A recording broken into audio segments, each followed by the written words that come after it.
comme cette scène. Tu appuies là, tu enlèves le cran d'arrêt et tu tires, ok? Des vidéos rares, devenues le socle de l'accusation. Les 4 de Newburgh sont condamnés à 25 ans de prison. Ces images, nous nous les sommes procurées. Nous les avons décryptées. Elles vont nous livrer une histoire différente et révéler le rôle joué par l'informateur du FBI. Tout commence le 13 mai 2008, quand cet informateur arrive à la mosquée de Newburgh. Il est au volant d'une voiture de luxe. Dans ce quartier pauvre, il intrigue. Il pousse la porte de la mosquée et voilà ce qu'il dit à l'imam. La première fois que je l'ai vu, c'était un vendredi, sur le parking derrière la mosquée. J'avais fini de réciter la prière et quelqu'un m'a dit qu'il y avait une personne qui voulait me parler. Il voulait savoir des choses sur le djihad, la guerre sainte, sur l'islam. Il m'a demandé « Qu'est-ce que vous avez à dire à propos du djihad, de la guerre sainte ?» Mais je ne répondais pas à ses questions. Ça ne répondait pas à ce qu'il avait envie d'entendre, visiblement.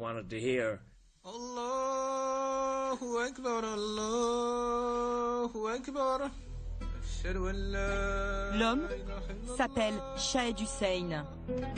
Auprès des fidèles, il se fait passer pour un riche Pakistanais récemment arrivé aux États-Unis. Tous ignorent qu'il travaille pour le compte du FBI. Il est ici en infiltration, censé repérer des musulmans radicaux. Pour cette mission de surveillance, des micros et des caméras ont été disposés partout. Dans la maison que l'informateur a louée pour l'opération et dans sa voiture. Le premier homme qui l'approche, c'est lui, James Cromity, un ancien dealer de crack des quartiers pauvres de Newburgh. Nous avons rencontré un avocat qui a analysé cette opération d'infiltration du FBI. James Cromity est une personne complètement perdue. Il a un emploi très modeste, pas d'argent, il est marié, il cherche un but dans sa vie.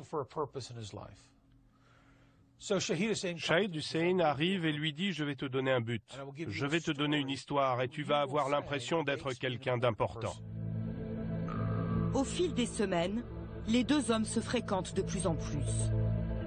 James Cromity s'attache à celui qu'il croit être son nouvel ami. Il le lui dit lors d'un trajet en voiture. J'ai envie que tu sois comme un frère pour moi. Sois mon frère, Shahed. J'ai envie d'être moi-même avec toi. Je sais que ça ne posera pas de problème. L'infiltré Shahed Hussein invite régulièrement James Cromity chez lui. Petit à petit, il lui parle du djihad et d'une mission qu'il voudrait lui confier. L'informateur est assis à la droite de l'image. J'ai beaucoup d'idées pour toi, mais je t'en parlerai quand ce sera le bon moment. Mais il n'y a pas de bon moment. Allah a beaucoup de travail pour toi. Je sais que Allah ne m'a pas fait venir sur Terre pour faire la guerre. Allah t'a fait venir ici pour travailler dans un supermarché, tu penses? Non, mais il m'a pas fait venir ici pour faire la guerre. James Cromity ne se montre pas intéressé. Shahed Hussein va plus loin. Il va ouvertement évoquer l'idée d'un attentat.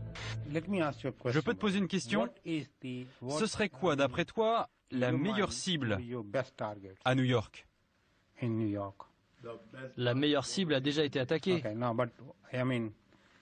Ok, mais à New York ou ailleurs?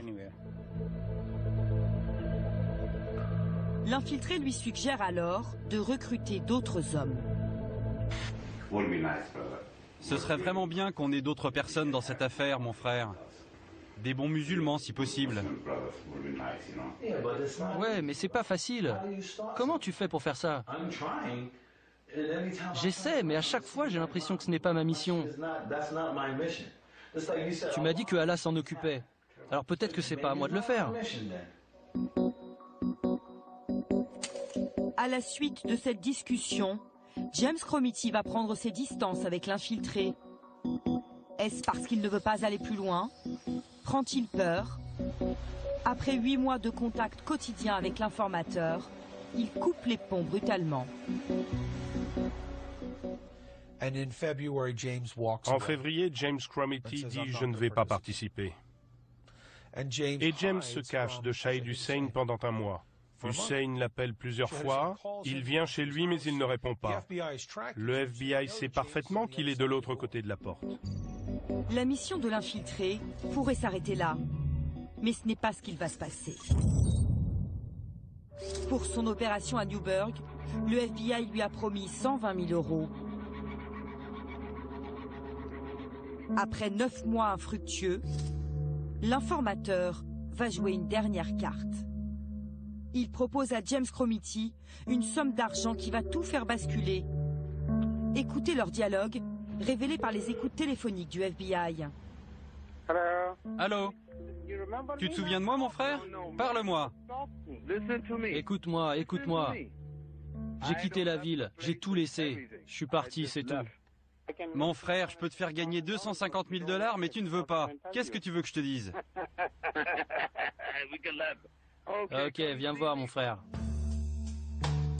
Face à la promesse de ces 250 000 $, James Cromity finit par céder. Il recrute David Williams, un habitant de son quartier, lui aussi ancien dealer de crack. Les voici tous les deux avec Shahid Hussein, quelques jours plus tard. L'informateur a créé une cellule terroriste. Il va aussi leur fournir le scénario d'une attaque et des cibles très précises. C'est Shahid Hussein qui parle. On va commencer par la synagogue. On revient et on fait ça après. C'est quoi? Les avions. L'informateur Shahid Hussein définit 2 lieux d'attentat. Cette synagogue du Bronx et cette base militaire. Au final, il a réussi à entraîner 4 hommes dans son complot.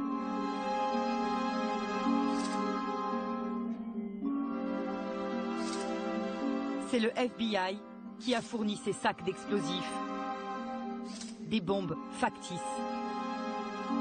ainsi que le lance-missile neutralisé apporté par l'informateur. C'est lui-même qui leur montre comment le manier. Tu appuies là, tu enlèves le cran d'arrêt et tu tires, ok? Quelqu'un veut essayer? Une personne à la fois. Un scénario créé par le FBI, de fausses armes. Pourtant, les 4 de Newburgh ont été condamnés à 25 ans de prison pour complot terroriste. Sam Braverman a tenté de les défendre au procès, en vain. Pour cet avocat, ils ont été victimes d'un piège tendu à dessein par le FBI. Quand Shahid Hussein est arrivé à Newburgh, c'était comme un pêcheur qui cherchait ses poissons. Mais dans ce cas précis, il n'y en avait pas. Alors il a créé des poissons, il a créé des terroristes.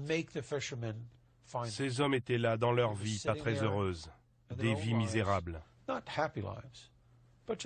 Ils attendaient que quelque chose se passe. Shahid Hussein est arrivé, à partir de là, ils étaient pris au piège. La justice vient de rejeter l'ultime tentative d'appel. Le combat des avocats de la défense est perdu. Shahid Hussein, l'informateur, lui, a touché comme prévu 120 000 € du FBI.